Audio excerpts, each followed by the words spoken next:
ಪ್ರಶ್ನೆ ಆಗಿದ್ರೆ ಚಪ್ಪಾಳೆ ಕೊಡ್ಬೋದಪ್ಪ ಎಲ್ಲರೂ.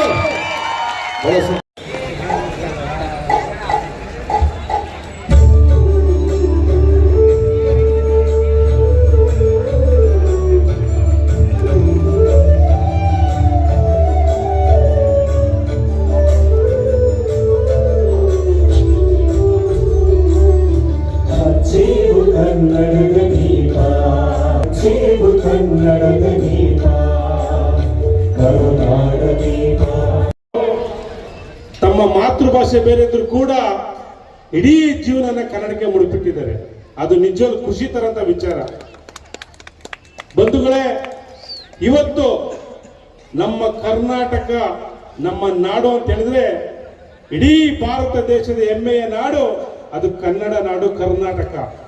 ಯಾಕಂತ ಹೇಳಿದ್ರೆ ನಮ್ಮ ಕನ್ನಡ ನಾಡಲ್ಲಿ 18 ಜ್ಞಾನ ಪ್ರಶಸ್ತಿ ಪಡೆದಿತ್ತು ಅಂತ ಕೇಳ್ಪಟ್ಟೆ. ಇವತ್ತು ವಿಶೇಷವಾಗಿ ನಮ್ಮ ತಂಡದ ಉದ್ಘಾಟನೆ ದಿನ 2 ಆಂಬುಲೆನ್ಸ್ ನಿಮಗೋಸ್ಕರ ಬರ್ಕತ್ ಆಲಿ ಅವರು ಬಿಟ್ಟಿದ್ರೆ ಒಂದು ಜೋರ ಚಪ್ಪಾಳೆ ಕೊಡ್ತಾರೆ.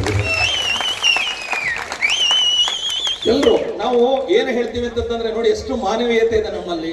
ಆ ಮಾನವೀಯತೆ, ಪ್ರೀತಿ ಎಲ್ಲವನ್ನು ಹಂಚ್ತಾ ಒಂದು ಒಳ್ಳೆ ಕೆಲಸ ಮಾಡಿದ್ದಾರೆ ಬರ್ಕತ್ ಆಲಿ ಅವರು. ನಿಮ್ಗೆ ಜೊತೆಗೆ ಬಂದ ಮಲ್ಲಿಕಾರ್ಜುನ್, ನಿಮ್ಗೆ ಇಡೀ ತಂಡಕ್ಕೆ ಒಳ್ಳೇದಾಗ್ಲಿ, ಏನೇ ಆಗ್ಲಿ ನಿಮ್ಮ ಜೊತೆ ಸದಾ ನಾವ್ ಇರ್ತೀವಿ ಅಂತ ಹೇಳ್ತಾ ಇನ್ನೂ ದೊಡ್ಡ ಮಟ್ಟದಲ್ಲಿ ಕಟ್ಟುತ್ತಾ ನಡೆಯೋಣ, ಮುಂದೆ ಸಾಗೋಣ, ದೊಡ್ಡ ಮಟ್ಟದಲ್ಲಿ ರಾಜ್ಯವನ್ನ ಬಲಿಷ್ಠ ಮಾಡೋಣ, ತಲೆ ಎತ್ತಿ ನಡೆಯೋಣ. ಜೈ ಕರ್ನಾಟಕ ಮಾತೆ. ಎಲ್ರಿಗೂ ಒಳ್ಳೇದಾಗ್ಲಿ.